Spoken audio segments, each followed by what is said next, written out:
Rakshabandhan special में आज हमने अपने भाइयों के लिए बनाया है घेवर, जो कि बहुत ही टेस्टी बनकर तैयार हुआ है। घेवर को मैंने पहली बार बनाया है और पहली बार में ही बहुत ही अच्छी तरह से बनकर तैयार हो गया है। इसका टेस्ट बिल्कुल मार्केट के घेवर जैसा ही है। तो चलिए बनाना स्टार्ट करते हैं। राधे राधे सभी को, ये अपना किचन में आप सबका स्वागत है। घेवर बनाने के लिए हमने यहाँ पे 3 टेबल स्पून मेल्टेड घी को लिया है। घी को हमेशा मेल्ट करके ही लें। अब इसमें 3 से 4 हमने आइस क्यूब को डाल दिया है। घी में आइस क्यूब को डालकर हम उसे इस तरह से मिक्स करेंगे और 1 ही मिनट में घी से मक्खन बन जाएगा। आप देख सकते हैं घी से मक्खन बन गया और उसे फेंटते हुए हमें सिर्फ 1 से 1.5 मिनट हुआ है। अब हम सारे आइस क्यूब को, जो आइस क्यूब बचे हुए हैं, उसे हम इस मक्खन से बाहर निकाल देंगे। जो एक्स्ट्रा पानी है उसे भी हटा देंगे। आइस क्यूब को हटाकर 1.5 से 2 मिनट हमें इसे और फेंटना है, जिससे ये और भी सॉफ्ट हो जाए। आप देख सकते हैं बहुत ही सॉफ्ट मक्खन बनकर तैयार हो गया है। अब इस मक्खन में हम 1 कटोरी मैदा को डालेंगे, लेकिन मैदा को डायरेक्ट पूरा नहीं डालना है।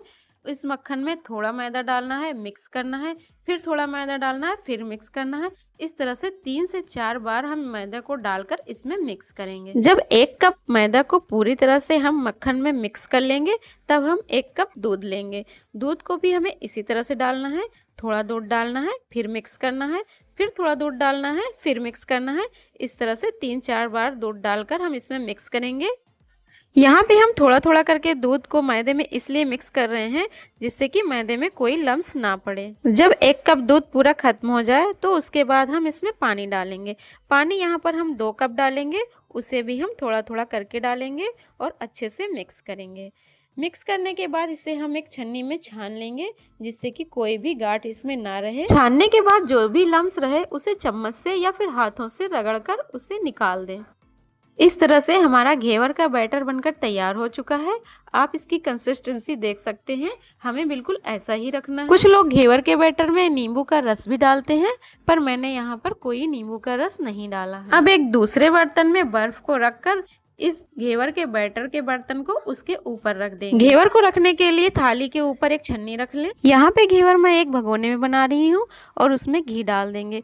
घी भगोने के आधा होना चाहिए। वैसे तो घेवर देसी घी में ही बनाया जाता है, तो आपके पास जो भी सुविधा हो उसी में बनाएं। जब घी अच्छा धुआंधार गर्म हो जाए तो उसमें इस तरह से थोड़ा थोड़ा करके हम घेवर के बैटर को डालेंगे। 1 कलछी घेवर को कम से कम 7 से 8 बार में डालिए। अगर आप घेवर के बैटर को ज्यादा डाल देंगे तो भगोने के तली में जाकर चिपक जाएगा। इसलिए घेवर के बैटर को थोड़ा थोड़ा करके ही डालें। यहाँ पे हमने 3 कलछी घेवर के बैटर को डाला है और इसे 20 से 25 बार में डाला है। जब बैटर डालने पर घी ऊपर ना उठे तब बैटर डालना बंद कर दें, क्योंकि तब बैटर डालेंगे तो अच्छे से पकेगा नहीं और वाइट रह जाएगा। घेवर में होल बनाने के लिए आप किसी बेलन या इस तरह की मथनी से बीच में इस तरह से चला दें, जिससे कि घेवर में होल बन जाए। जब घेवर गोल्डन ब्राउन हो जाए तो एक चाकू से उसके किनारे को छुड़ाकर उसे थोड़ा तेल के अंदर कर दें, जिससे कि वो ऊपर भी अच्छे से गोल्डन ब्राउन हो जाए। घेवर हमारा गोल्डन ब्राउन हो चुका है।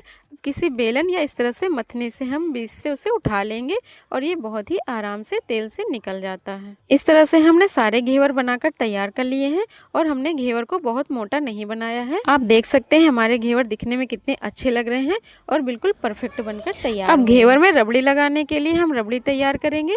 इसके लिए एक कढ़ाई में हम आधा कप दूध डालेंगे और 1 कप मावा डालेंगे। आप चाहें तो 1 लीटर दूध से घर में ही मावा बनाकर तैयार कर सकते हैं। यहाँ पे हमने 1 दिन पहले ही मावा बनाकर तैयार कर लिया था। अब उसे आधे कप दूध में हम अच्छे से मेल्ट कर लेंगे। जब मावा अच्छे से मेल्ट हो जाए तो उसमें हम आधा कप चीनी डाल देंगे। यहाँ पे हमने पिसी हुई चीनी का यूज किया है। आप साबुत चीनी या फिर खांड का भी यूज कर सकते हैं। चीनी डालकर रबड़ी को हम अच्छे से मिक्स करेंगे। चीनी से पानी छूटने की वजह से ये पहले से काफी रनी हो जाएगी। इसे 2 मिनट तक हम भूनेंगे। बस इसे 2 ही मिनट भूनना है। 2 मिनट के बाद हम गैस की फ्लेम को बंद कर देंगे। ये ठंडी होने पर पहले से काफी थिक हो जाती है और इसे ठंडा होने के बाद हम फ्रिज में रख देंगे, जिससे कि और भी चिल्ड हो जाए। क्योंकि घेवर के ऊपर ठंडी ठंडी रबड़ी ही अच्छी लगती है। इधर हमारे घेवर भी ठंडे हो चुके हैं। अब एक घेवर को हम लेंगे और उसको एक प्लेट पे रख के उसके ऊपर चाशनी डालेंगे। यहाँ पे हमने रसगुल्ले की चाशनी का यूज किया है। अगर आप चाशनी बनाना चाहते हैं तो 1 कप चीनी में आधा कप पानी डालकर 5 मिनट तक पका लें और चिपचिपी सी चाशनी बना लें। चाशनी तार वाली नहीं बननी चाहिए। चाशनी को पूरे घेवर के ऊपर इस तरह से डालेंगे। घेवर को कभी भी चाशनी के अंदर डिप नहीं करें, चाशनी को ऊपर से ही इस तरह से डालें। पूरे घेवर के ऊपर इस तरह से चाशनी को डालने के बाद हम इसके ऊपर ठंडी हो चुकी रबड़ी को लगाएंगे। पूरे घेवर के ऊपर हम रबड़ी को इस तरह से फैला देंगे। रबड़ी को पूरे घेवर पर अच्छी तरह से लगाने के बाद उसके ऊपर कुछ कटे हुए ड्राई फ्रूट्स को लगा देंगे, जिससे कि घेवर खाने में और भी टेस्टी लगे। ड्राई फ्रूट्स को लगाने के बाद उसके ऊपर हम कुछ गुलाब की पंखुड़ियाँ लगा देंगे। ये ऑप्शनल है पर दिखने में अच्छा लगता है। इस तरह से हमारा घेवर बनकर पूरी तरह से रेडी। हमने बहुत ही कम लागत से घर में ही घेवर बनाकर तैयार कर लिया है। मार्केट में आपको ये बहुत ही महंगे मिलेंगे। बाकी बचे घेवर को हम किसी एयर टाइट कंटेनर में रखकर कई दिनों तक स्टोर कर सकते हैं। मैंने भी रक्षाबंधन के एक दिन पहले ही इसे बना लिया था। घेवर के ऊपर चाशनी और रबड़ी तभी लगाएं जब इसे खाना हो, नहीं तो ये सॉफ्ट हो जाते हैं। जब भी घेवर बनाएं थोड़ी सावधानी से बनाएं और सही माप से बनाएं, आपके घेवर बिल्कुल परफेक्ट बनकर तैयार होंगे। तो आप भी इस रक्षाबंधन पर अपने भाइयों के लिए घर में ही घेवर जरूर बनाएं। और साथ ही आपको हमारा घेवर की रेसिपी पसंद आई हो तो एक लाइक ज़रूर करें और हमारे चैनल को सब्सक्राइब भी ज़रूर करें।